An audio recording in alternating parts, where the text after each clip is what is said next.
Welcome to the Atlantic Council for today's event, Integrating Defense Capabilities with Allies, Friends Sourcing, Production Diplomacy, and Supply Chain Resilience. My name is Matthew Kranig, and I'm Vice President and Senior Director of the Atlantic Council's Scowcroft Center for Strategy and Security. President Biden has said the world is at an inflection point in a new era of strategic competition between democracy and autocracy. On one side of the competition is the United States and its free world allies and partners, who working together have built and defended a rules-based international system that has brought the world and the American people 80 years of peace, prosperity, and freedom. On the other side is a group of revisionist autocracies, China, Russia, Iran, and North Korea, that are increasingly working together to disrupt and displace this system. Russia has launched the biggest war in Europe since World War II, with its full-scale invasion of Ukraine in 2022. Iran is backing terror and proxy groups throughout the Middle East, which contributed to the October 7th Hamas terror attack in Israel and the ongoing war in Gaza. And China is intensifying its military coercion of Taiwan and other allies and partners in the Indo-Pacific. To deal with these challenges, the United States and its allies and partners will need a defense strategy and posture capable of deterring and, if necessary, defeating multiple adversaries in overlapping timeframes. An essential element of making such a strategy work will be increased reliance on allies and partners, including on their defense industrial bases. In 2024, the U.S. Department of Defense released its first ever National Defense Industrial Strategy, which emphasized the importance of the United States collaborating with allies and partners to expand global defense production and enhance supply chain resilience. The war in Ukraine exposed how the U.S. defense industrial base is not yet ready for a major power war with a great power adversary. There's no reason for the United States to reinvent the wheel when allied defense industries have off-the-shelf capabilities that could augment American military power. These issues are explored in a new Atlantic Council issue brief authored by Dr. James Hasik entitled Friends Sourcing Military Procurement, Technology Acquisition as Security Cooperation. In this report, Dr. Hasik examines how, in the face of significant global threats, broader sourcing of defense capabilities from allies can provide high-quality, urgent, and economical off-the-shelf solutions to strengthen the U.S. defense industrial base. Dr. Hasik identifies 9 cases of off-the-shelf military procurements and outlines how these systems were procured and what advantages the acquiring service derived from the purchase. To discuss these issues today, we're fortunate to begin our event with keynote remarks from Brett Lambert. From 2009 to 2013, Mr. Lambert was the Deputy Assistant Secretary of Defense for Manufacturing and Industrial Base Policy in the Obama administration. During his time in office, Mr. Lambert served as the principal advisor to the Undersecretary of Defense for Acquisition, Technology, and Logistics on all matters relating to the defense industrial base, including industrial capabilities and assessments, defense industry mergers, acquisitions and consolidation, preservation of essential industries and technologies, and other industrial-related matters. After Mr. Lambert's remarks, we'll be joined by a distinguished panel, which will be moderated by Vago Muradian. Vago serves as the editor-in-chief of the Defense and Aerospace Report and has covered international security issues for nearly 25 years. Convenings on topics like this are central to the Scowcroft Center's mission of developing sustainable, nonpartisan strategies to address the most important security challenges facing the United States and the world. The Center honors General Brent Scowcroft's legacy of service and embodies his ethos of nonpartisan commitment to the cause of security, support for U.S. leadership and cooperation with allies and partners, and dedication to the mentorship of the next generation of leaders. Consistent with that mission, Forward Defense within the Scowcroft Center generates ideas and connects stakeholders in the defense ecosystem to promote an enduring military advantage for the United States, its allies, and partners. Its work identifies the defense strategies, capabilities, and resources the United States needs to deter and, if necessary, prevail in future conflict. I want to thank our panelists for being here and taking the time to discuss these pressing issues. I would also like to thank Airbus for its generous support, which has enabled us to publish this recent report and to put on this event today. I very much look forward to the conversation. Everyone should know that this event is public and on the record. We encourage our audience to direct any questions to the panel by going to askac.org or through the in-person microphone. Audience members can line up at the mic when we move into the Q&A segment.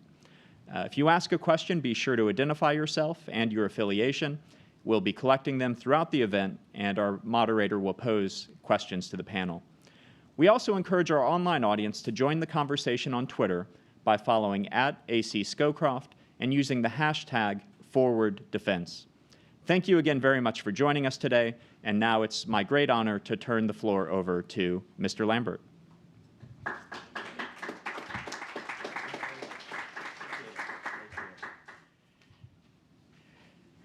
Thank you for that kind introduction, and I first want to apologize to those of you who used to hear me talk about the industrial base when I was in the Pentagon. And when asked, I would say it's more global, it's more commercial, and it's more financially complex. And that statement will be more true tomorrow than it is today. I'm particularly thinking here of Vago, who had to listen to that for over 100 times probably in 4 years. It was innovative each time. Yes, thank you. I do think that's one thing I got right. So how did the topic of today become such a popular pursuit within our small but often disturbed universe of shared national security industrial-based practitioners? The way we got here, of course, is much more complex than we'll have time to discuss today, which gives and takes, but the discussion over time both gives and takes from the traditional defense industry, which some recall here with fondness, and the customer.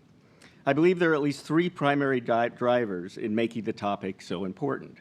1, the changing nature of the threat. 2, the changing structure of the base. And 3, and perhaps uniquely driven within the U.S., the changing culture between the customer and the supply chain. Let's start with the changing threat. The overarching threat has fundamentally and repeatedly changed over time, from the Cold War to the peace dividend to the war on terror to what now prioritizes, optimistically I believe, as a peer competitor, along with a European conflict which has changed the Western world to its core, and the great uncertainty in the Korean Peninsula and Middle East. Each overarching threat now have different industrial-based demands necessary to meet the challenges in providing equipment needed. This relies upon primarily provided by a thriving, innovative, and accessible industrial base. In ways, we now face more urgent threat challenges than at any time in generations, and it can only be overcome by a collective, like-minded, and urgent response from both our governments and our industries. While it is common to think of China as a near-pacing threat, which in many cases is true, for the close and attentive followers in some key technology areas, we are becoming a near peer. And that is a frightening prospect over the longer term. The immediate threat lies in Europe. Ukraine is Russia's most recent invasion of a sovereign nation, but as we all know that if they are successful in territorial gain and subjugation of an entire nation, it will not be their last in our lifetimes. We all have seen, or at least read, this movie before. On the Korean Peninsula, we face escalatory rhetoric and actions by a tyrannical leader who happens to possess nuclear weapons. And in the Middle East, it's still the Middle East. Second, the changing nature of the base upon which allied nations rely. As the paper points out, the allied industrial base is often spoke of from the perspective of U.S. partners. I would suggest the goal of true partners is still too far from being a reality. In far too many cases, we treat our allied defense industrial base as tenants that pay rent to a difficult landlord. Technically, that is a partnership in that the landlord built the apartment and the tenant is grateful for having a place to live. Of course, that's an extreme exaggeration, sort of. The supply base is incredibly complex now and is only becoming more so as technology advances and have predominantly been spurred by the commercial industry, which itself typically is reliant on a global supply chain for increasingly advanced components and base minerals to manufacture them. One way to think about the amazing size of that market is just how large the U.S. defense budget is. Over $2 billion a day.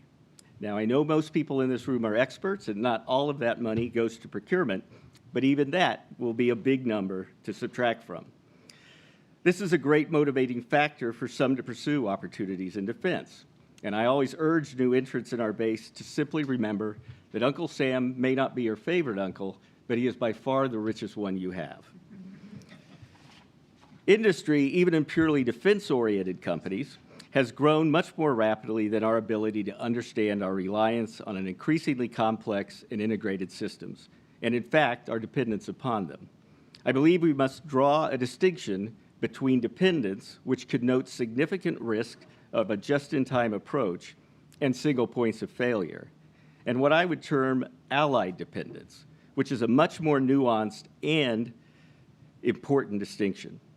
Allied dependence for some items must have significantly different rules of the road than purely commercial offerings, such as the ability to protect IP and secure information. On this front, nations and industries that choose to participate in a truly allied defense industrial base must abide by a set of best practices and procedures to ensure the ability to provide systems on time and securely. This is a distinction that does not get enough attention in my view, likely because it's just hard. There is a promise, I believe, in the path AUKUS has charted, and many lessons we can learn.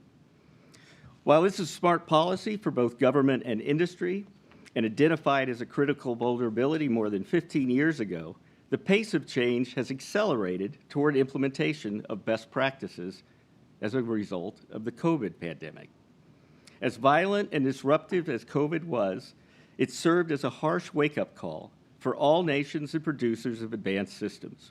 These effects were also harshly felt by our collective populations that undoubtedly speeded the call to address many industrial-based shortcomings in all of our nations, products, and services. So why does a truly industrial base make sense? One, it increases competition, and competition is good. Two, it draws from a truly impressive array of advanced technologies and concepts. Three, it supports our collective warfighting capacity and capability. Four, we could learn much from our leaner allied partners' experiences, both successes and failures. And five, if done properly, it will provide the glue that binds nations toward our collective security objectives. It is also just the reality of the shifting nature of our base upon we collectively rely. In the past, I've discussed the transition from steel to sand and software.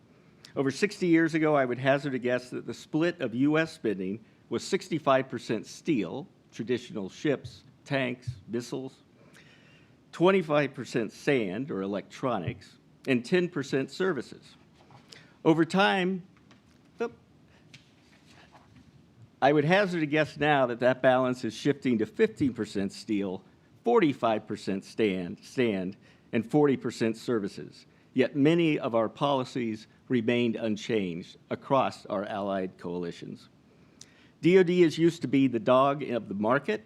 In fact, it still is in many ways, but the supply chain that dog relies on to be fed has fundamentally, and in my view, forever shifted. The inconvenient truth is, in many non-unique military capabilities we all need, we are now the tail. And in too many cases, we've lost our bite.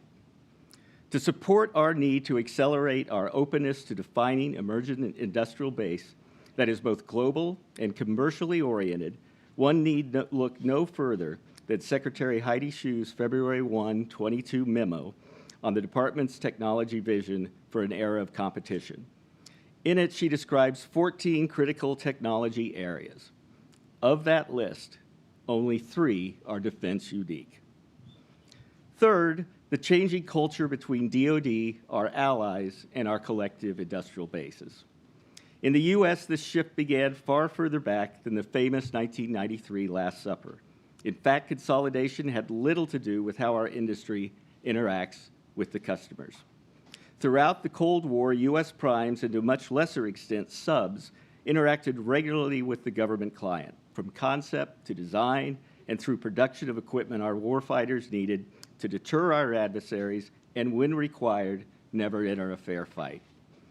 Over time, this culture has tilted to be much more adversarial than cooperative.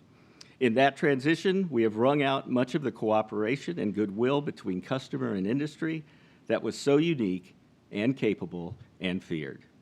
The creation of NATO and subsequent bilateral and trilateral agreements were driven largely by policy, not a business plan.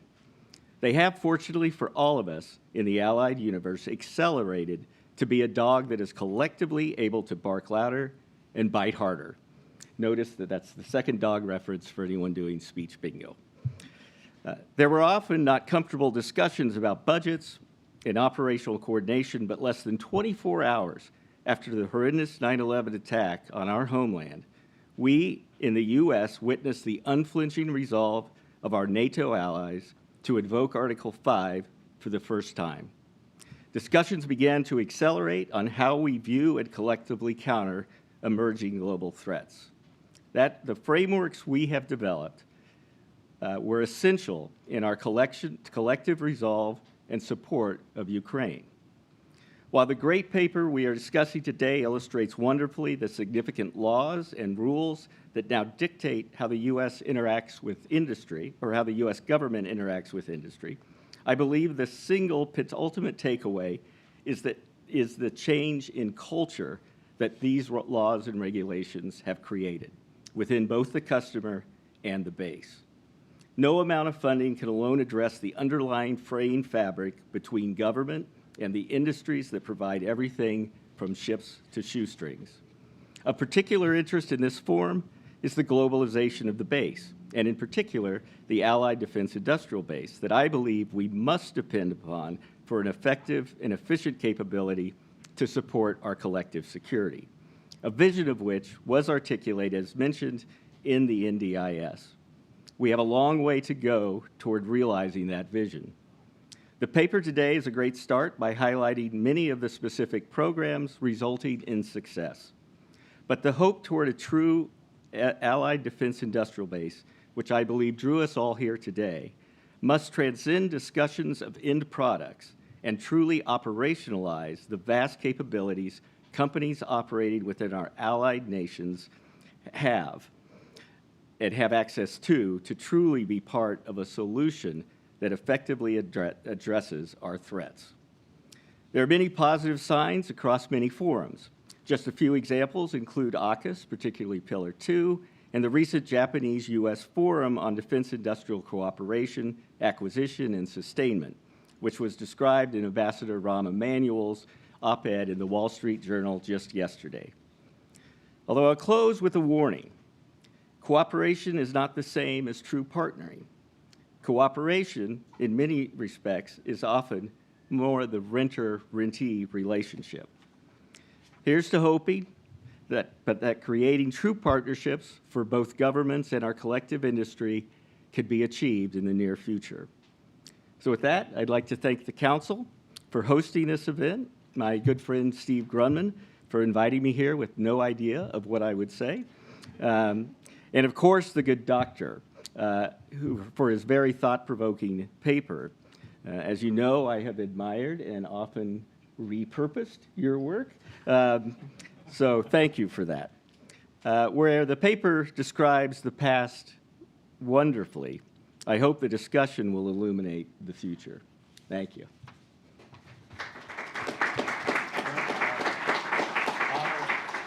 Brett, honor to follow in your tracks, and no presentation you ever gave was too dull. So I'd listen to more of them, even if they include some of Jim's repurposed work. I also want to thank Matt and Steve, good friends, and it's an honor to be back here at the Council, as well as some others. I think if we could just harness the defense industrial brains in this room alone, I think we'd be in good stead. And this is an issue near and dear to my heart, because for decades I've made the case we don't have the capacity, we don't have a monopoly on ideas, and we're out of production capacity. We don't have enough money to do this on our own, and then relying more on our allies and partners is absolutely critical, especially when you need a lot more things. Ukraine proves that great power wars, even Iraq and Afghanistan, was consuming vast amounts of equipment. In any great power confrontation, we're going to be consuming even more. So I think that getting more thoughtful about the whole equation is what it's all about, and that's why I'm honored to have this panel here to discuss all of this. Joining me today is Dr. Jim Hasik, who's already been referred to, of the Council and of the Center for European Policy Analysis, and he's the author of this terrific report that I commend the audience to check out, Friend Sourcing, Military Procurement, Technology Acquisition, and Security Cooperation, and we're going to talk about all aspects of this. Brennan Grignon, who is the former Director of Industry Outreach and Supply Chain Resilience at the Office of the Undersecretary of Defense for Acquisition and Sustainment, one of the shorter titles in the Pentagon. She is also now the founder of 5M Strategies, and as of today, the entrepreneur in residence at Red Cell. So congratulations, Brennan. Thanks very much for joining us. And joining us also is Rob Jekyll, the Chairman and CEO of Airbus U.S. Defense and Space, the U.S. toehold of the global defense and commercial giant. And one of the things I'd like us to also talk about a little bit is those boundaries between what is commercial technology, what's defense technology, and indeed, when people talk about the innovation ecosystem, there are elements of it. We still need tanks that likely have to be bought the way we buy tanks or F-35s, but then there's a lot more room for us to be more creative. Jim, great report. Any report that starts with charismatic megafauna at the very top of it when you're walking through the successful big programs that we've had. Give us, it's a short, sweet report. It's 24 pages, so I think everybody in this room can handle that. What are the top takeaways as far as you're concerned from looking at this and indeed studying it for many decades as you have? Thanks. I suppose, studied it for a while, and I'd say that I wouldn't describe Airbus's presence as a toehold. I think you might be a little more firmly ensconced now in the United States than that. Indeed, that provided enough. It provided some fodder, some case material. You note that I use this zoological term, charismatic megafauna, the lions and the tigers and the bears of military equipment. And there was a reason that I focused on major end items. But I asked, the research question I asked was, we like allies, we want to leverage allies, the United States has allies, everything, frankly, that Matt was saying. The folks who we consider enemies and adversaries mostly don't have allies, so this is an asymmetrical capability. Let's leverage that strategically. When we do leverage it, when the United States military buys a major end item, like an airplane or a ship or an armored vehicle or a missile system, from a supplier that is domiciled in a foreign country, another country. Now, not necessarily producing it there, but maybe producing it there, maybe producing it here. But when they buy the design, and when they buy something that has been fielded in at least one foreign military force already, so in a sense, it's sort of off the shelf. They're not buying it like you'd go to a gun store and say, I'll take 2 of those shotguns, but rather it's available maybe off a production line, okay? Certainly in the field. What happens? So what do people in the military talk about when they're interested in buying something? They say, well, there's this holy trinity of, we'd like to, an iron triangle, is a better way to put it, of, I want it, at a certain quality, at a certain cost, and within a certain time. Well, if we look at just first research question, let's look at those 3. And I find 9 major cases since the end of the Cold War. 9 major cases I look at. They were all the cases I could find, honestly. Because the U.S. military, outside of the Coast Guard and Special Operations Command, doesn't do this a whole lot. But when they do it, the results are pretty clear. In all 9 of these cases, they got a product that the service in question considered over the long haul to be a quality product. They got it at a competitive price, and maybe in one of the cases, because of some institutional arrangements, the Stryker armored vehicle, the life cycle costs were not great, but they worked on that. And they got it in almost all cases at with either no delay or a relatively short delay. In other words, one that didn't impact operations. So it took a couple of years to get a particular helicopter online, but it wasn't one of the cases, but it wasn't a disaster. So in short, it's kind of like nothing ever goes wrong. I mean, nothing ever goes wrong. Nothing goes drastically wrong. Now, why would you then say, well, okay, should we do more of this? Because you're not, as Matt noted, you're not reinventing the wheel. Right. So that's the second research question. We're saving money on R&D. But you would worry, and it's a legitimate worry, if we're saving money on R&D, are we not giving engineers enough to do? because this is a country that, develops a lot of military technology, develops a whole lot of commercial technology. It's a world leader. You want to continue to be a world leader. Are we not giving the engineers enough to do? And in these cases, I looked at them, and you can either find that, well, that military service wasn't going to spend money to develop that thing anyway. It really should not have, because it was kind of a sideline technology, an important system, but one that isn't necessarily at the leading edge of military technology. But even when it is, oh my gosh, I mean, there's just this natural impulse within the Pentagon bureaucracy, within the Congress, to appropriate money to do R&D, to do R&D for new military systems. So if you're going to do it anyway, do it on the stuff that matters rather than on the stuff that has already been invented. I mean, it all matters, but do it on stuff that hasn't been invented rather than on developing a thing that somebody already done for you. Seems, now, you might also say, the joke I'd have about this is not a paper that's going to win me a free trip to Stockholm. Okay, this is not like groundbreaking economic work here. They're kind of obvious conclusions. The trouble is that what's obvious to maybe, people out in the world is not always something that naturally works its way through the bureaucracy.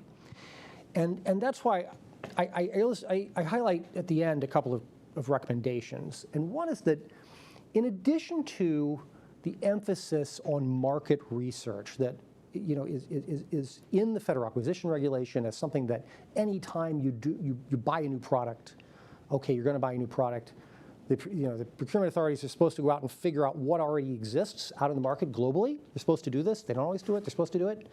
Another thing you have to think about, I think this is very important, is the technological cycle time. Okay, sort of the technological clock cycle, the term that Charles Fine at MIT created quite a while ago, of that particular platform or system.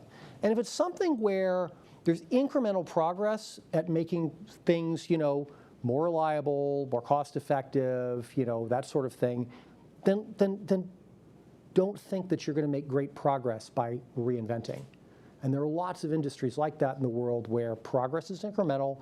It's very important for, for both, human welfare and for military capability.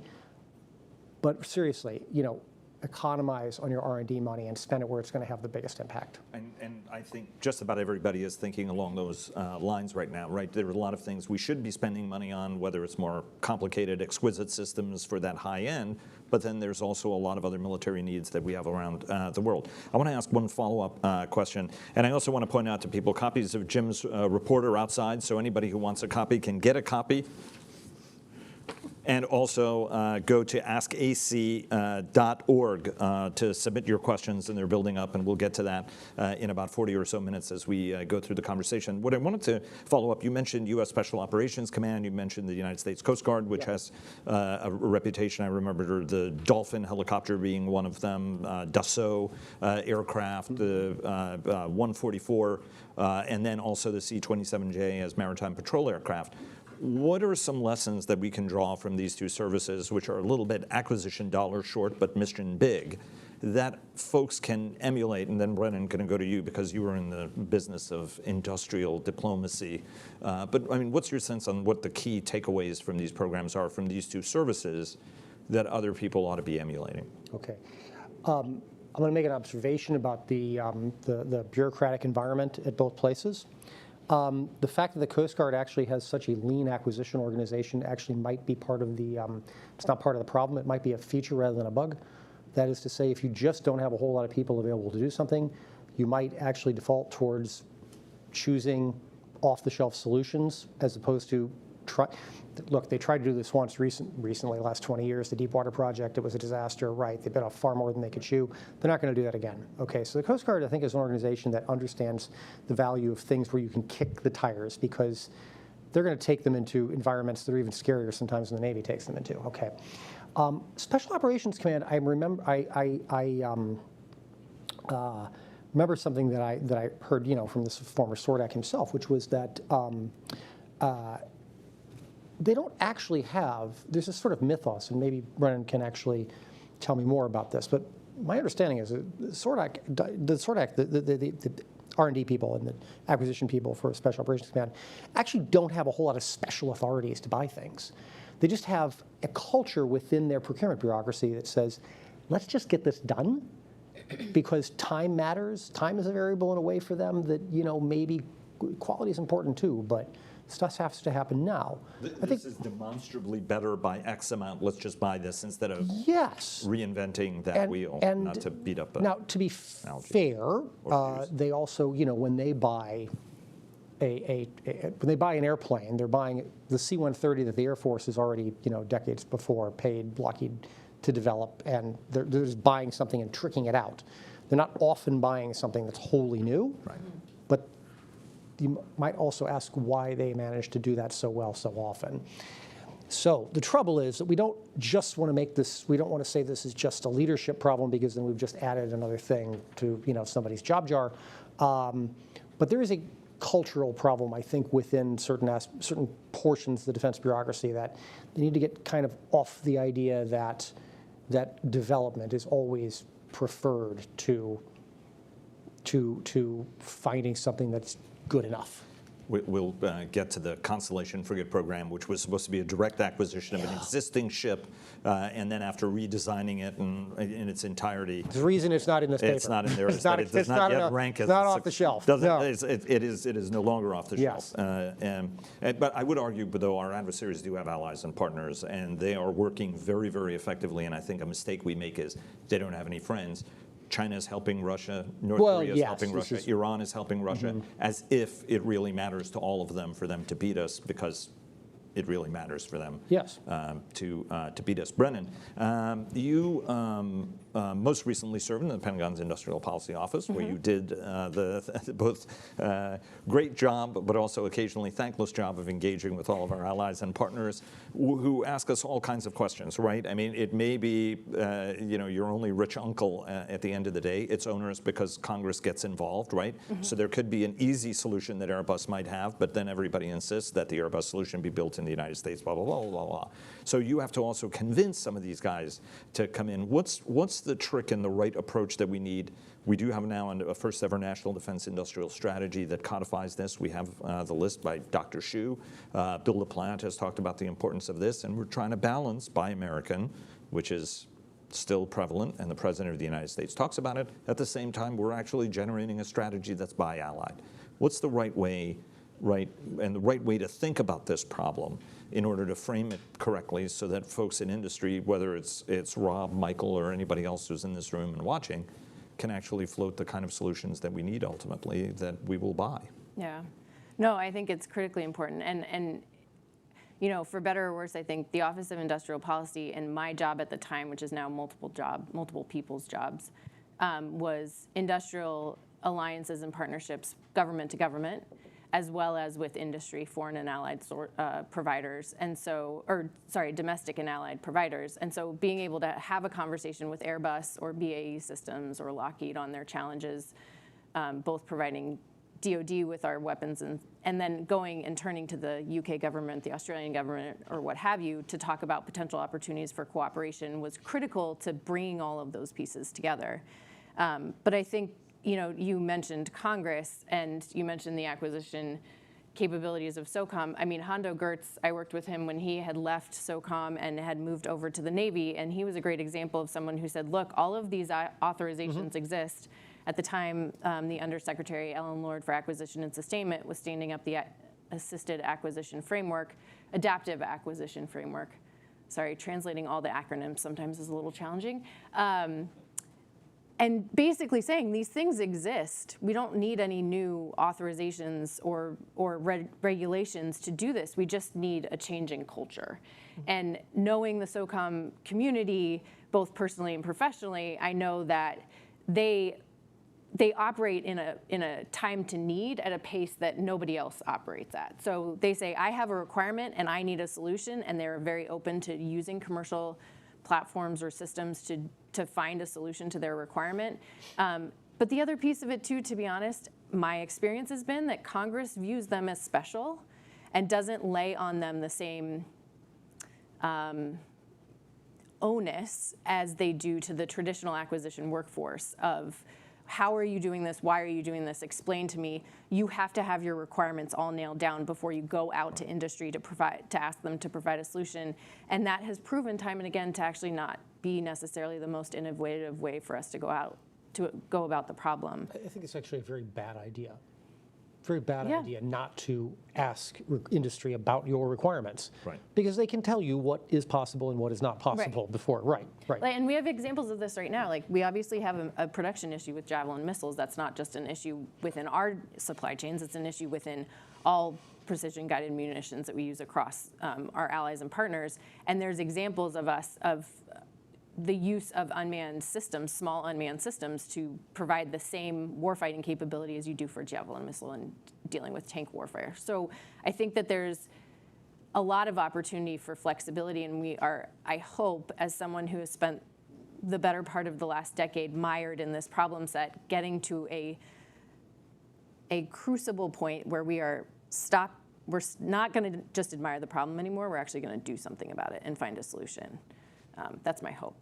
Well, one would imagine that the magnitude of the need, not just to supply, for example, Ukraine, but all of our allies and partners, would be sufficient for us to sort of figure out new ways of doing this.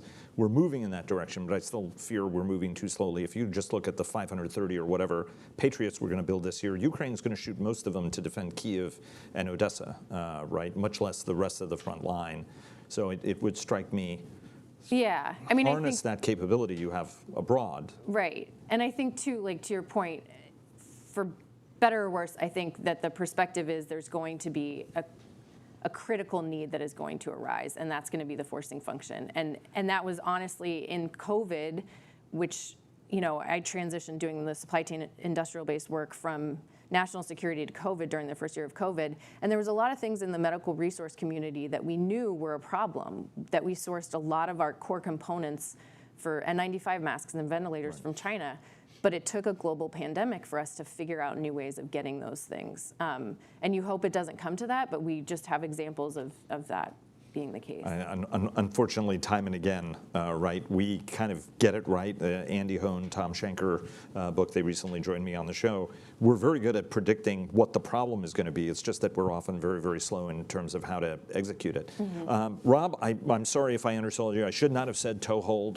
You guys are a multi-billion dollar juggernaut with thousands of employees in the United States and a bedrock piece of the Airbus juggernaut worldwide.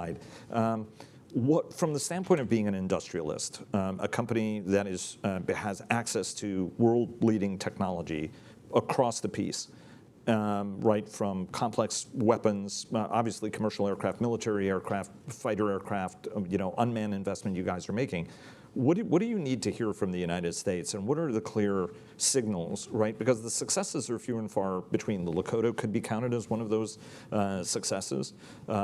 Touch for Micah. What do you need to hear? Because at the same time, again, look at the Constellation program. Here was a perfect opportunity, and the way Secretary Spencer intended it and Hondo Geertz intended it, to send a signal, hey, we need to do things differently. We have an off-the-shelf ship. Let's get it in production. It's optimized for anti-submarine warfare. And then we re-engineer almost everything about the ship because we've used either requirements or specifications as crutches, in which case it's a lot easier, I think you'd probably agree. Just tell me that from the very beginning and I'll design you something from scratch, right? I mean, if you wanted this to be an oak table, tell me that's what you want. What are the things you need to hear from the Pentagon you want to hear? And what is the latent capacity we're just not harnessing here? Yeah, it's a great question, Vago. And just to riff a little bit off of my observations on the paper before I answer I'm sorry question. about that. No, that's okay, because I can tie them together. But my first observation when I read this weekend is I was personally involved in most of the Airbus case studies. 2005 Lakota, joint cargo aircraft, some of the fixed wing, and my first response is, wow, I'm getting old. I'm now case study material. So this is a little depressing. My second reaction was, I have a philosophical default when I see a demand signal from the DoD and I can marry it up with a discriminating technology. The play I want to run every time is do it in the U.S. I still believe that to be successful long term, you have to be a local U.S. citizen with a significant footprint and engineering capabilities to design solutions. But even with that philosophical bias, I have to agree completely with the conclusions, which is we heard about the threats in the introduction, the pacing threats, the acute threats, Ukraine, Asia Pacific, Middle East. and the collective resources that we have and our allies have is not going to lend itself to producing everything in the U.S., having the engineering resources, sustainment. Sustainment, I still think you need aftermarket. I think that's critical. But all of those capabilities to the component level, Americanized supply chain, all things I want to do, I look at these opportunities to do that. You're just not going to afford it, and you're not going to be there on schedule or on cost. So I completely agree with the conclusions that there are merits in this COTS solution. I would also add, looking at these case studies, these aren't just checks that are getting stroked to Europe. A lot of the money comes back directly into the U.S. defense industrial base. So take Lakota. We're self-investing in an uncrewed version for the U.S. Marine Corps right now. We just acquired a UAS business to complement that in the U.S. The 295, 235, which you addressed, I just did a ribbon cutting for a hangar expansion in Mobile, Alabama, where we're supporting that. So even if you are buying a COTS program from Europe, even if it's just merely sustained here, that's going to create jobs and technology and engineering capabilities over the course of the 10 years run rate. To answer your question about what are the things that I evaluate with the shareholder about stepping to these problem statements, I just described the analysis of how we could do it in the U.S. And that's always the preference of the customer. Is historically, the customer likes it. There's no latency in terms of the support and sustainment. Congress likes it. All those things line up. The question is, do I have a business case to create a production center? For the Lakota, we did in Columbus, Mississippi. If it's onesie twosies, not going to happen, but I can at least set up a sustainment support system. If you're doing everything in the U.S., CUI, ITAR, classified work, all that stuff lays flat. If you're doing COTS from Europe, you have to confront, as you're modifying those platforms, those are the questions that will come up. But yeah, I want to do this, but am I going to have ITAR tainting? Am I going to have to invest in systems to handle CUI in Europe? What are the data rights, the ownership constraints that I may confront with selling just the U.S. government? COTS, usually not a problem, but if it's a partial development, we usually can navigate those. But those are the questions that I have to come through to build a business case to do either European supply or U.S. industrialization. I'm going to come back to you in a second, but you had a point. I did. So we keep saying A two-finger interjection, as they would say in the Atlantic Council interjection. Yes. You're saying, because people say this, COTS, commercial off the shelf. Actually, none of the cases in the paper are actually commercial. They're all military. MOTS, a term I first heard in Canada. They're military off-the-shelf systems. Now, there's an important thing about commercial off-the-shelf technology that gets, yes, the ITAR training and all that super important point. But we're not actually, if I'm making some advocacy with a paper like this, it's not to suggest that the U.S. military, that was the whole thing from the 90s, which had its merits, that they ought to buy more commercial technology. None of this is commercial technology at the end, in the end use. Well, I have to disagree with 145. Oh, okay, so yeah, that's a good point. As I said, I'm old enough, I was involved. You're right. The modifications are FAR helicopter. 15, but all FAR 12 COTS. Which for may the have been actual why the commercial Army platform. thought that, oh no, we could never actually Yeah. turn that into something we'd send overseas. I don't know, the Bundeswehr thinks so. But yeah, all right, fair Anyways, point. of Fair. order, I should have kept my mouth shut. No, that was good. That was good. We're just as long as we're pushing the ball forward and there's a clean break when we need it. Let me, Jim, ask you the sort of the role of, right, I mean, we're looking at complete systems. If you look at it from a broader supply chain standpoint, there's a very vibrant global supply chain that we all draw off of, right? I mean, until very recently, we were drawing on Chinese-made chips for some of our weaponry and burying it in there, whether accidentally or willfully by sort of washing it through very many different filters. But at the end of the day, we've concluded that's stuff that we don't want to do. We're still not using the international supply chains nearly the way we should, whether they're for propellants, whether they're for munitions. We're building now a new TNT factory in the United States. That's terrific. We used to get our TNT from Poland. Some of us would argue it doesn't really matter if you're getting your TNT from Poland, as long as Poland is supplying you TNT. Okay, I understand if there's a capacity question. How is it we need to harness the supply chain elements of this, right? You're talking about the charismatic megafauna. Yeah.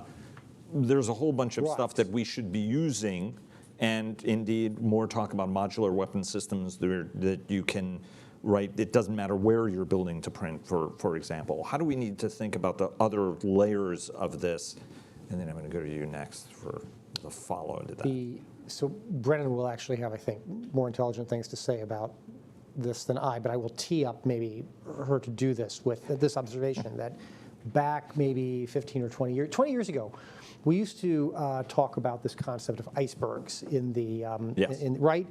That it looked like that the international trade and armaments between North America and Europe was not that much. But if you looked sort of below the surface at the components, there was a whole lot of trade back and forth.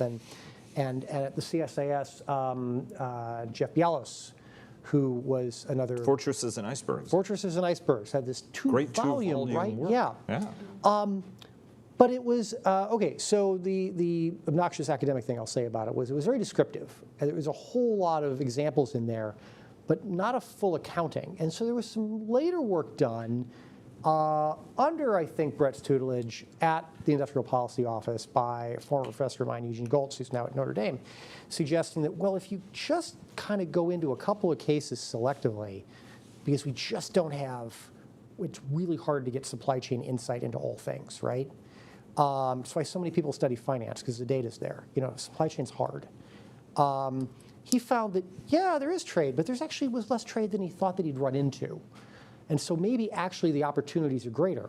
The point, though, is that and indeed, while there are companies, you know, in this town and over in Northern Virginia working on this question about supply chain visibility, lots of companies working on this, we don't, I think, have a really good understanding of where everything's flowing.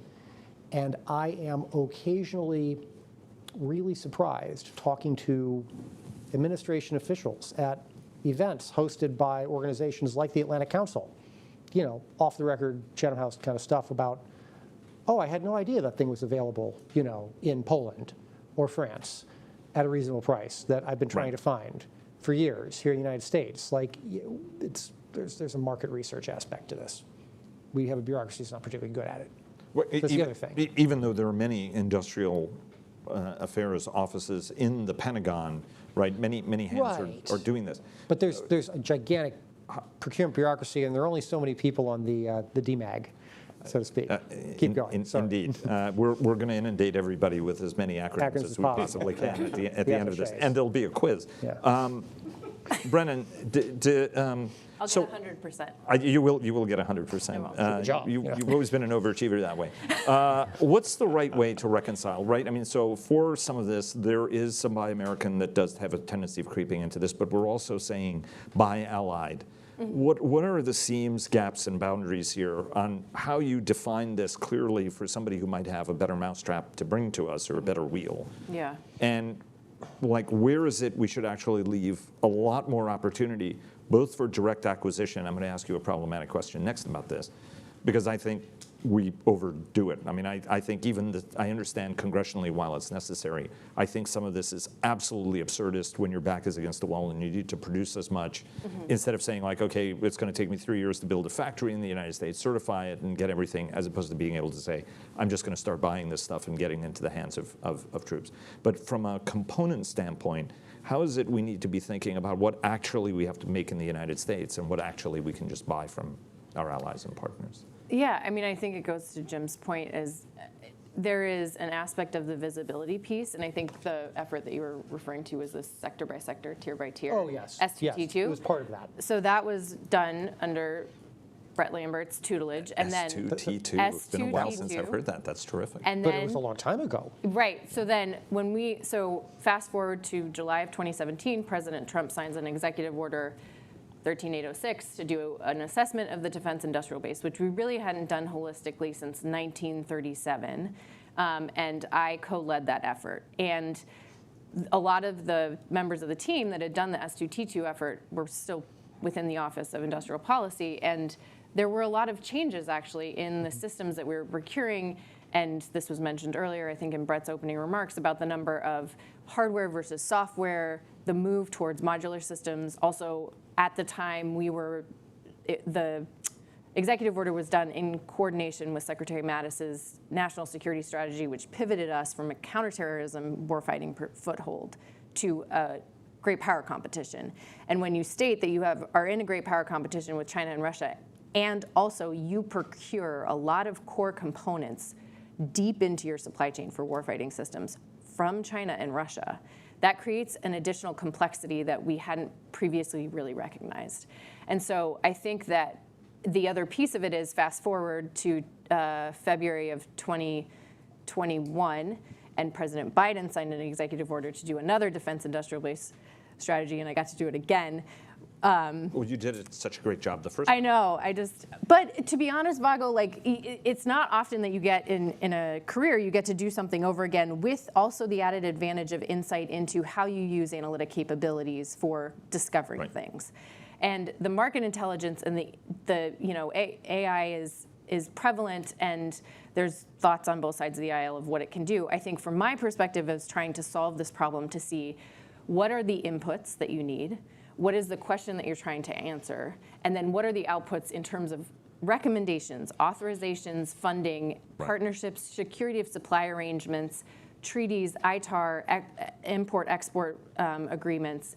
We are getting to a point where we actually, I think, can leverage the work that many of these companies like Exeger, Antero, Scovini, Deloitte, Booz, et cetera, have done to move towards having conversations both with industry, which I think they're a key player in this because they don't always know what's in their supply chain, and the government and our allied governments to say, let's work on this collectively so that we aren't finding ourselves constantly with our back against the wall in these problem sets, but we still lack a full understanding of what's in the supply chain. And if anyone out there says, no, I know exactly what's in my supply chain, respectfully, you are lying, and you don't. Right. No one does. Well, but we can make some better assumptions now based on all the work that's been done over the last 10 years and this combination of data and then the machine learning that we can use to actually find more information from that data. And this is where I would commend the administration on its SBOM, HBOM, hardware bills of origin, software bills of origin,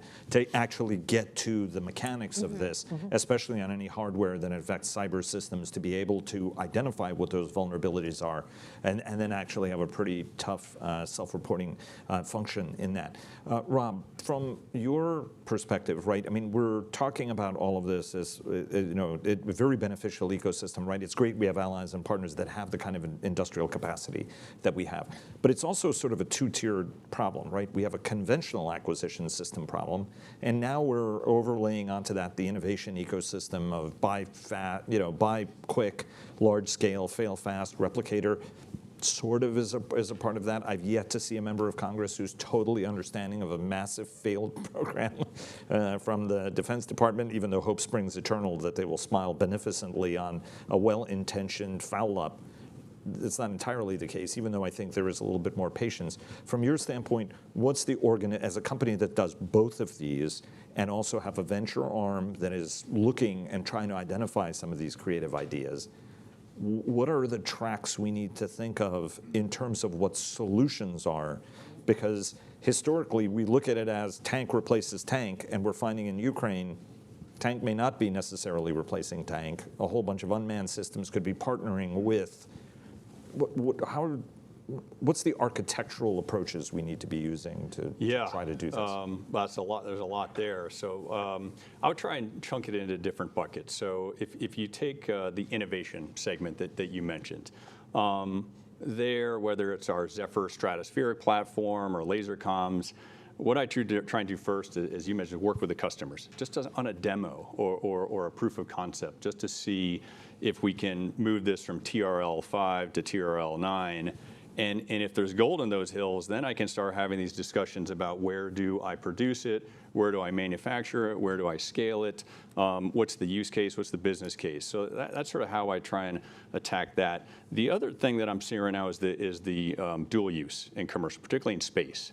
And there it's about taking commercial technology ready now, which we developed for commercial constellations, but with significant modification to do that work in a classified environment. So that means it has to be done in the US, but in the component, you mentioned components. That's one area where the challenge is What is the importance of schedule? How important is that component to be done in the U.S.? Typically a cybersecurity issue, in which case it's got to be moved down to the source code. Other areas, sometimes the program office is actually quite flexible. Okay, I'm all right with that panel for X months, and as long as you have a plan to Americanize. You know, the mention of the Chinese parts, that is a huge focus that's hitting industry. We have some scar tissue and lessons learned from the Berry Amendment, specialty metals, conflict minerals, where there was some thinking of third-party data sources that could help industry confirm and certify. But I know that some folks are like, well, use of AI to try and evaluate some of these topics. I think that's a challenge where government and industry will need to work together to have a pragmatic, you know, business usable solution. I can tell you we're super focused on that element and ensuring that our supply chains are clean. So I don't know if that answers that question, but those are the things that come to mind when I think about the components, innovation, dual use commercial technology, and how I tend to attack those as they come up in those different axes. So the one thing that I think is critically important, and this sometimes gets lost, and is that the government has to understand that before it makes requirements of industry to get things from adversarial nations out of their supply chain, is there a substitute or another supplier with an ally or a partner or domestically that can replace it? And having been the person who sat between industry and the White House and Congress, and understanding that you can't just say, get all the Huawei chips out of your system, because there literally is no substitute. And also, that's not how commercial sector doesn't care if Huawei is in their ecosystem. Right. And so you are now driving cost into the ecosystem of defense-only requirements, which further complicates production and capacity issues that we already understand that we have. And so the fact that we continue to still see these issues, and this was an example I lived firsthand when, you know, we had the steel and aluminum tariffs after the Section 232. That backfired. That wholly backfired. It was supposed to support steel and aluminum manufacturing in the United States, and it hurt steel and aluminum manufacturers in the United States.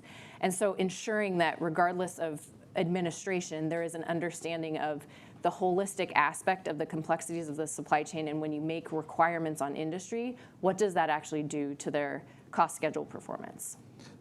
It is one of a series of well-intended, well, I find that we do this often, is we have something that has all the best of intentions that actually ends up blowing up in our faces. I just want to remind the audience that we're going to open it up for audience questions in about 15 or so minutes. We're going to start with people in the room, but then as well entertain questions from our online audience. At what point, or is this, I remember talking to the great Marc Brichambeau, who was in the French Ministry of Defense. He was doing, you know, sort of a first order strategist. And one of the things that we talked about, and this was about 25 years ago, was whether or not we need to create actually a barter economy, that the replication of production lines all over the world was actually a nonsensical thing. We understood politically why that was important, but that ultimately at the end of the day, if France is buying an X amount of stuff from the United States, that's a direct acquisition from the United States, then maybe the United States could buy and have an X credit from France to buy X amount of capability. And I thought that made an enormous amount of sense because, yes, you do want to create jobs in the United States, but ultimately then you have capacity issues that come from it. Then you have too many shipyards, for example, and not enough work to sustain them when you don't have, right? I mean, it becomes kind of a problematic thing. What are some of the things, I mean, is that a sensible future outlet instead of, okay, the Lakota's great, I need an X amount of them, I can finish them in the United States, I can do a whole bunch of things. I think that this is roughly what it is you guys do anyway. But for other capabilities, there's no reason for everybody on the planet to have their own F-35 line, is what I'm saying, any more than it makes sense for them to have their own Rafale line. at some point, it may make better sense to be like, all right, I'm going to acquire it from you. I'll do some modifications in country or whatever. Is there kind of a better approach that we need to be taking? And Jim, get your sense on it, and you from a political standpoint, because then it would have to be sold. But I fear we're getting close to the point where when advantage on a battlefield is measured in days, weeks, not sort of permanent advantages over years, you're going to have to get capability wherever you can get it and get it quickly. And if that answer is France, Germany, Austria, or Sweden, do it. Can I take that? You take that first, yeah. Yeah, I mean, look, your lips to God's ear. Sometimes we talk about business cases and, hey, let's take an unconstrained view, right? You're not constrained by supply, you're not constrained by physics, and what would you do? And what you describe has a tremendous merit from an economic standpoint and from a scalability and speed and cost standpoint. But it is looking at it from an unconstrained regulatory, political sovereignty element, which I think will really make that difficult to do. So I tend, when I look at interoperability and allied integrated defense, I'm a little bit less ambitious, and I think, how can we find those pathfinders, whether it's interoperability of systems as sort of a first step, or could we separate design from manufacturing, right? This concept of the new iron triangle, where you can scale, you can have your sovereign design, but then you're sharing the production and manufacturing. I think those are probably more lower hanging fruit. What you describe is really a panacea from an economic standpoint. I just see a lot of obstacles, regulatory and political, that will make that difficult. I mean, AUKUS Pillar 1 and Pillar 2 is already a great idea. All the political will is there, but still not an easy slog from a regulatory standpoint. So I don't mean to, I hate to, I'm less sanguine than you are. Yeah. Well, I mean, hope can spring eternal. And you are talking a little bit, I mean, I was going to say Dante's Inferno. Defense of Guam is Dante's Inferno of, equities and how you manage to do it. So I think AUKUS might not be as, it's going to be pretty big. Go ahead. Well, I'm not sure how you sell that in the United States, because the U.S. is already a huge net exporter of military materiel.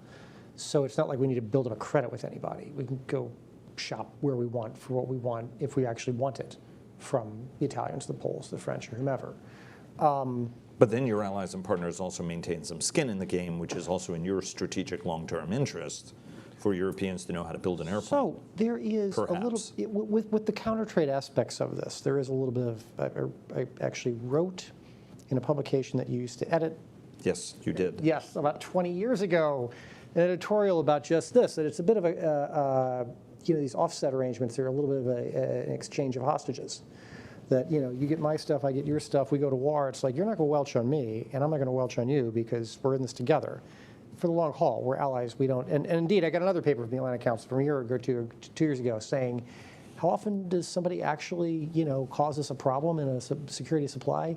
Almost never. Right. Almost never, and then it gets sorted out very quickly.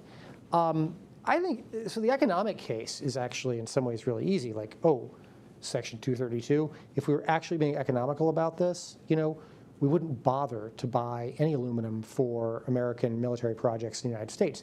We'd get it all in Canada. Why? Because they have the cheapest electrical power in North America, in Quebec and in BC. Like, all that hydro. Like, why would you, and what's the number one input for cost for aluminum is electricity, so you'd get it all from them. Right. You think the Canadians are going to welch on us? Oh, come on. This is crazy, right? So that's a jobs program thing. And so we've been dealing with those, since the Republic was founded, right? So that's going to be an ongoing struggle for a long time. I don't think it actually needs to be super complicated institutionally. I think it's more of a cultural question that I do like your point that, hey, look, folks, in some cases, not everywhere, in some cases, battlefield advantage is fleeting, and we may, if the Poles have, the ball close to the try line, we need to pick it up with them and move it across, as opposed to trying to rethink something from scratch, like it's 1936 and we've got time. Well, my point also in this is we don't have allies and partners now that have a vast quantum gap in the technology they're bringing to bear, whether they're Korean. No, they're doing some very cool stuff. Correct. Yeah. So the sooner you can incorporate that into whatever it is that you're doing. You want to know drones? You go to Ukraine. Yeah. Well, I mean, time is your most Yeah. important commodity, and it's your most precious commodity. And I think if in a network that's, I mean, not to sound a little bit like Dr. Carter, but if the system is monetized time, everything will take a long time to execute. And I'm looking for more compressed. What's your sense on what is achievable in because I sense we're going into a new paradigm. And so what does the contour of that end up looking in a friend-shored environment? And maybe you can start us off on what would the next logical projects be in that construct? Well, I think two things. So one is, I think when you talk about urgency of need, and there's always a geographic aspect of all of this, right? Like there are things that within the AUKUS arrangement, there has been some reluctance by the Australians to make announcements because of their proximity physically to China and what that might signal to the Chinese. And that is a challenge that we in the United States often are lucky to not have to deal with, whether it's with the Chinese or with the Russians in Europe. And I think there's been examples where when our backs are against the wall, our partners and allies will come through. I would love to see when President Biden signed his executive order 14017 on the defense industrial base, it was the defense industrial base plus the industrial bases of 5 other agencies. So Department of Commerce and Homeland Security did it on semiconductors, Department of Energy did it on high capacity batteries, agriculture, et cetera. There are now in our supply chains, it is not just a defense industrial base, but it is rather the industrial base. And whether you're talking about processing and packaging or mining and refining of key materials, or the software that's required, or the sensing systems that were being used for space, as well as LEO applications, as well as unmanned system applications, the recognition that there is much more potential for collaboration within the ecosystems of the non-defense industrial base and the defense industrial base, and then you bolt onto that the capabilities across allies and partners, there could be, I think there probably is, some really potentially high-value cases where you could demonstrate how you drive down cost and how you increase innovation and the use of resources. And then if you can turn around and demonstrate that to Congress and how you can repurpose that money from the defense budget to use it for research and engineering in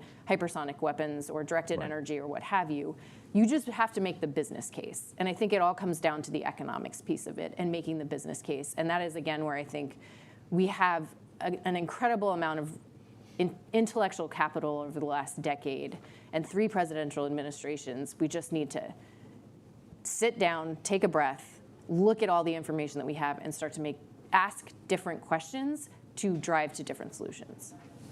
What's the challenge of being a senior American executive in a pan-European company that does I mean, certainly from the Parisian side of things, right, this sort of sense of we have to advance European industry, right? Emmanuel Macron doesn't miss an opportunity. He's not kicking the United States by doing that, but he's saying, look, I mean, they're going into a new generation of technology. We have to go into a new generation of technology.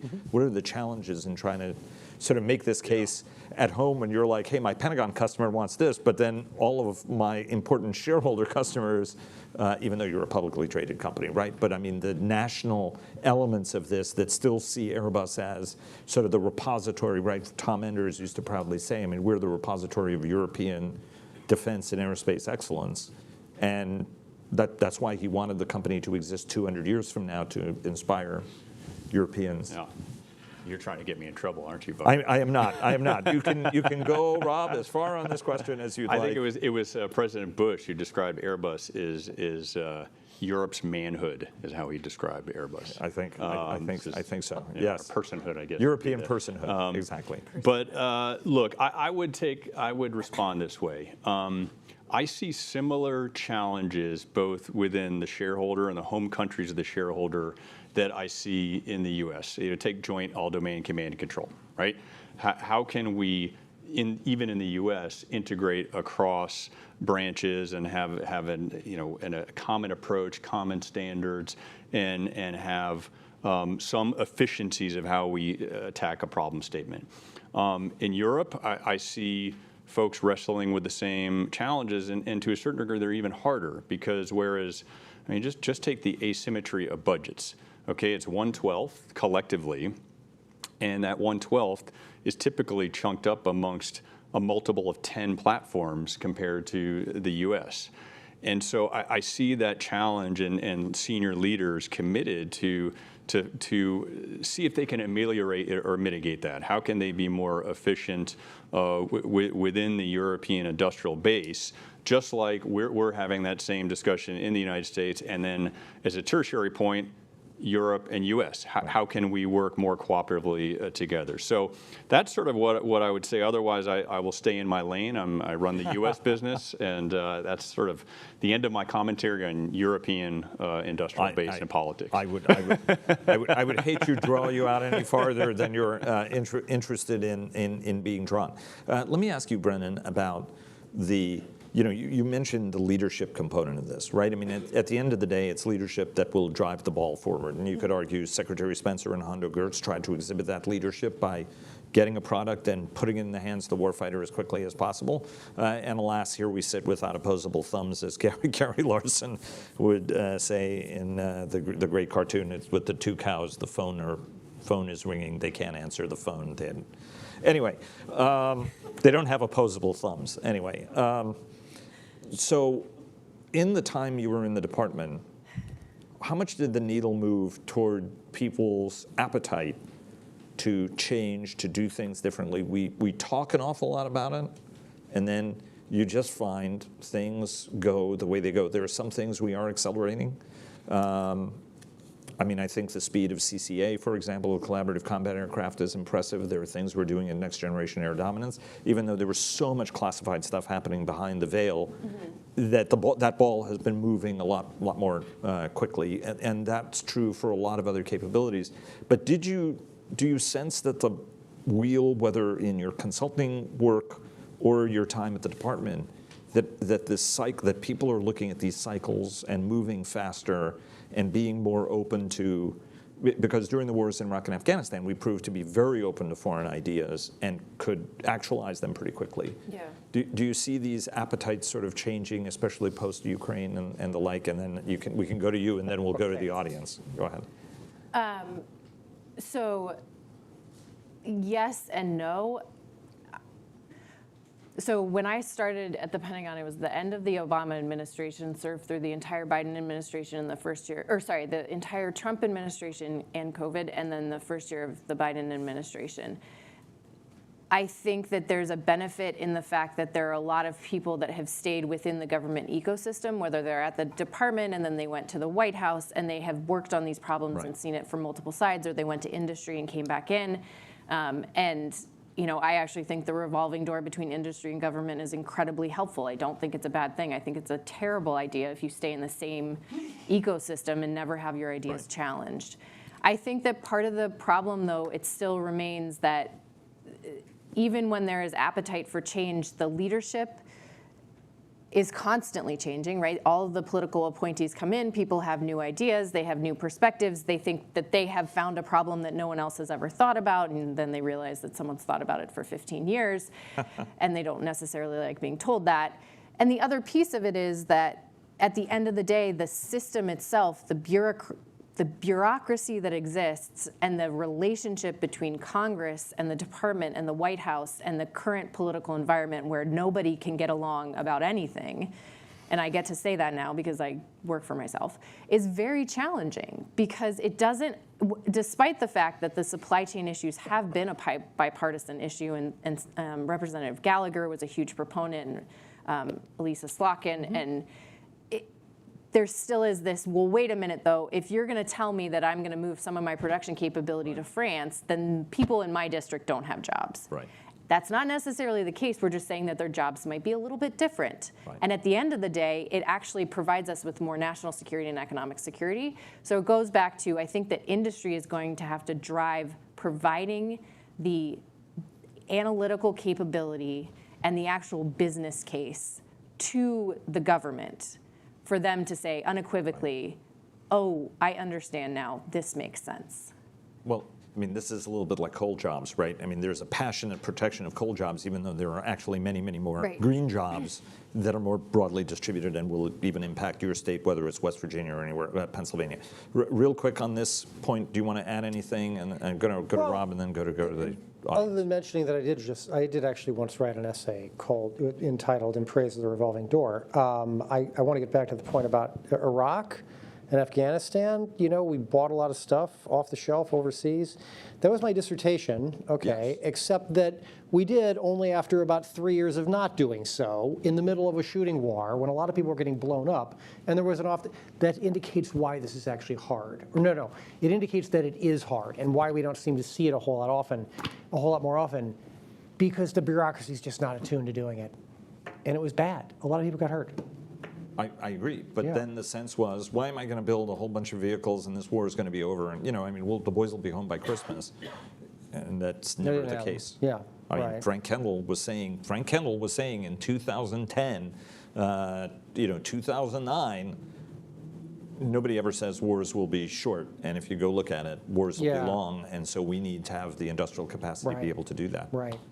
Yeah, I mean, revolving door, customer intimacy is critical for both sides, right? Understanding the problem statements, understanding what industry is capable of, and anything that fosters that or awareness of what's happening in industry is going to be, there's going to be some goodness there both ways. On the point, the only thing I would add is this moving jobs and districting. I see that from the other side, where every time I'm setting up an industrial footprint in the U.S., it's usually a growth story, meaning we're not taking jobs. We are growing, a rising tide lifts all boats.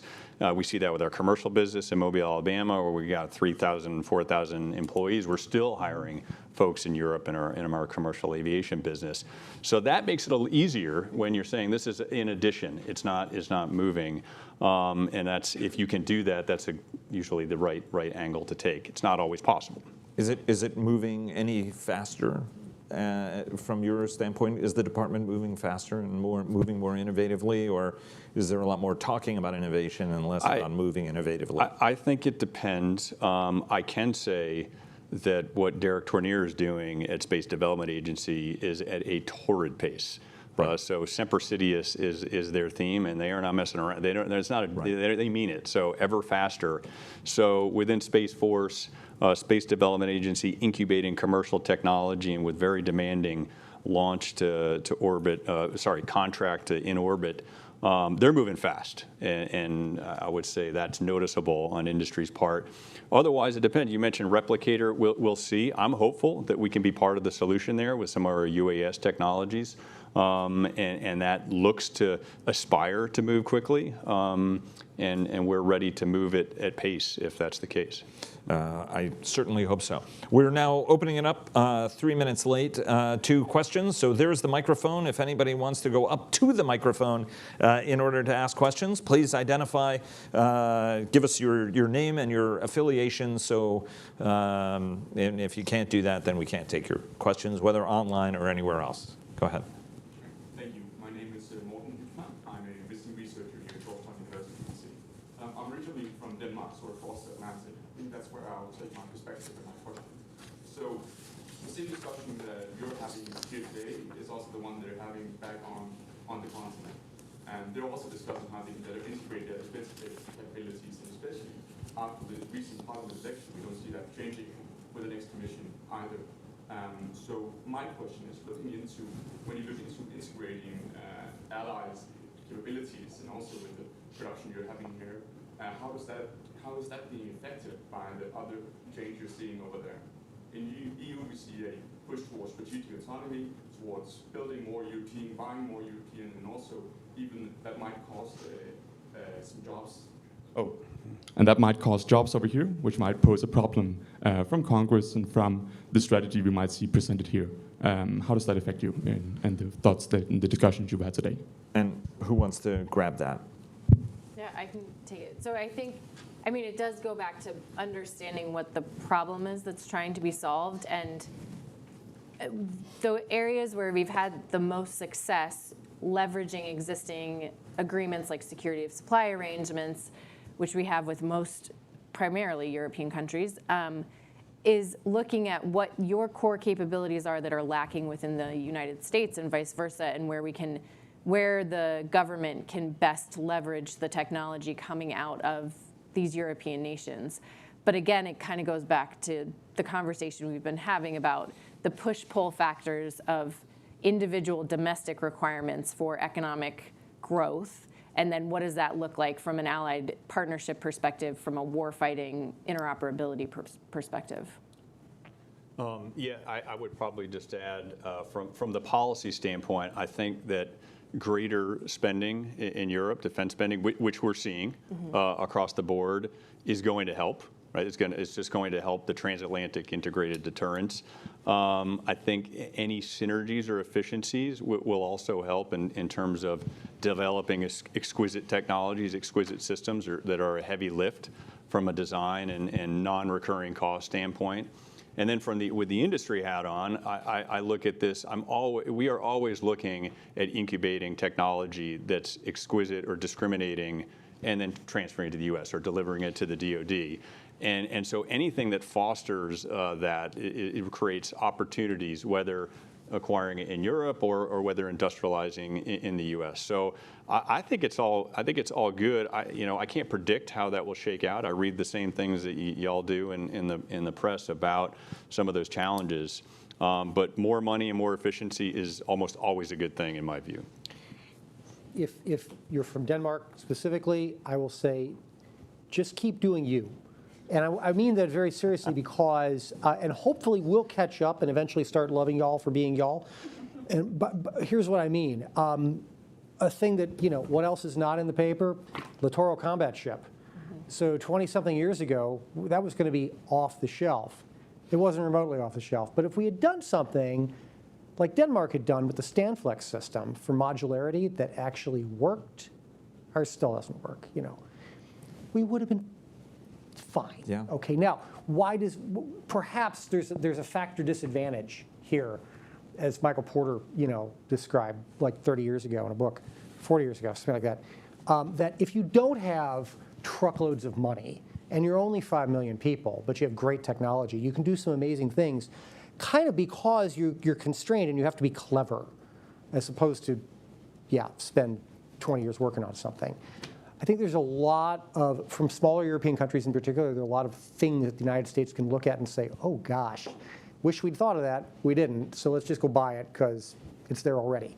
Well, and there were numerous opportunities for us to try to get this LCS equation right, as opposed to retiring them in the path that we've taken, even if it was adopting the Coast Guard national security cutter and modifying it and making it an anti-submarine. You would have had dozens of ships which you would have been more able to use, even if they're proving operationally useful. Okay, we've got 2 questions coming in from online. Anybody else who's thinking of a question, we have 7 minutes and 23 seconds in which to get to them. First from Malcolm Warr, the UK co-chair of AUKUS MAST. We seem to have skirted the question of how we cope with different cultures in integrating with allies using AUKUS as an example. Our industrial diplomat? So without cultures is an interesting word. I would be curious if he's talking about workforce cultures or the culture within different governments. So as an example, I think allied cultures of doing things, because we have a certain culture of doing things. British have a different kind of approach, right? Which is part of seen as the challenge as well as the promise in AUKUS, for example. And also just actually like the cultures influencing the structure of the governments and how they look at partnerships or vice versa. So sort of the prequel to AUKUS, well, not prequel because Canada wasn't included, but the National Technology and Industrial Base, which was an effort that I helped lead in the department, which was the US, Australia, Canada, and the UK to build more industrial capabilities. And we were, showing them our findings from our industrial based assessment and helping them think through that. And then we were working with the Australians on their shipbuilding strategy and how that might, and that has now evolved as part of the effort within AUKUS. within the Canadian government, their defense ministry and their trade ministry are basically intertwined, whereas we have the Department of Commerce and the Department of Defense, and sometimes there's differences in terms of priorities. So I think that there has to be an understanding of both the cultural aspects of it as well as the ecosystem that you are trying to operate with. And that can only, my experience has been, the more that you engage, the more that you have the conversations, the more dialogue that you have, the visits that you do, the trade shows are incredibly helpful in this regard, going to the trade shows overseas and vice versa, the better you will be able to address what those differences are and then how you work within them and still have respect for both sides of the equation. And I should have said, part of Malcolm's thing was, regarding cultural barriers to friendshoring. But one of the other challenges, right? I mean, in Canada's case, the Department of Public Works is actually the Defense Procurement Authority, which then is a complicating factor from our American mindset. Second question from Colby Bodwar. I apologize if I'm mispronouncing it. There's no affiliation, but it's a good question. If you can get to this, quote, one of the lessons from Ukraine is that NATO STANAGs are not being adhered to on the production side to the degree they need to, e.g. 155 millimeter ammo not being as interchangeable as it should be. What can be done to solve that problem? Discuss. Although I do think we are roughly sticking to NATO standard, but yes, there are still problems, even though, I would suggest. That actually might be a national authorities problem. Like if you're contracting for something and you're not getting it the way it's supposed to come, right, then yeah, guys, come on. We have, in addition to security supply arrangements, we also have quality assurance arrangements with I don't know how many countries. Right. And if you're not producing 155 the way you're supposed to be producing 155, we have to have a conversation about it. Indeed. Although what I find interesting is South Korea can produce artillery shells and they can come out of Polish gun tubes perfectly fine. Yeah. Byron, speaking of one of the finest industrial minds, hit us with Byron Callan of Capital Alpha Partners. Question for the panel. Is there anything when you look at the market landscape in Europe or Asia over the next 3 to 4 years that you think the U.S. really ought to be buying? If you want to pitch the A400M, I'd love to hear the pitch. But anything that's just kind of wow, we should really be looking at that instead of putting development money into a product that, might be better spent elsewhere. Thanks. Okay, well, I'll take the bait on the A400M. We've tried to sell the A400M for years in the U.S. It's a great aircraft. It's the original muscle car of transport aircraft, and it's one of my favorites. I do think that there are potentially opportunities for transatlantic cooperation on the future evolution of transport aircraft. I see that as, back to your point of an unconstrained market and economies of scale, as you look at as the U.S. looks at this next version of transport aircraft successors, and Europe is looking to modify, my shareholders looking to modify and improve as they have been doing the A400M. I think there could be some gold in those hills if there was a government-to-government alignment. Otherwise, as I was telling Vago on the panel earlier, I do think for the affordable mass of collaborative combat aircraft, I do think put exquisite to the side, right? Europe is going to have an exquisite solution, as they should. Mm-hmm. U.S. will have an exquisite solution, as they should. Those will be very expensive. Right, but is there an opportunity for transatlantic cooperation to be more efficient and meet schedule? If you need thousands by X year, I think that's another area worth exploring, and I'm eager and trying to explore that. So those are the two that are kind of on my radar screen. There's other elements and strategic campaigns that may be in the pipeline, but pause. This might be a little bit different because I don't know if you're talking specifically about production versus sustainment, Byron, but one of the things, and I know I keep going back to the Australia shipbuilding example, but I lived it for a long time, was looking at changing the way that we understand the sustainment requirements so that we can have in-theater sustainment. So if we go into a South China Sea scenario and we can leverage the Australian shipyards, both commercial and defense, for potential in-theater sustainment of systems, there's a lot of opportunity there, but it requires industry to be able to come to the table and bring that capability, which they typically have been willing to do, but also the government saying, yes, we are going to allow that. And I think that there's a lot of opportunities, both within the European theater as well as in the Indo-PACOM theater, for that to be a possibility. The question is anyone going to spend the time and manpower and intellectual capital to think through those things before we actually need it? And I think that, that's been sort of my ongoing juxtaposition this entire time is I don't want us to get our backs against the wall and then have to figure out the solution to the problem, but that kind of always is how we operate. And note that Byron has been talking about, and we've been talking about for a long time, the number of systems, the war production systems we need to think through. What are the things that we need in mass that we would then be able to generate in mass along with our allies and partners, in advance of the start of a conflict, so that the closer you get to it, you can actually start production. Everybody, thanks very, very much for joining us. Thanks very much to the panel. Jim, Brennan, Rob, thank you so very much. Terrific conversation. Thanks very much for joining us. And check out the Atlantic Council on a regular basis. A lot of terrific work from this great and august institution. Thanks so very much for joining us. And thanks, Steve, Matt, and the entire team here for making this such a success, including Mark and Alex. Thanks very much. All the best. Thank you. Thank you.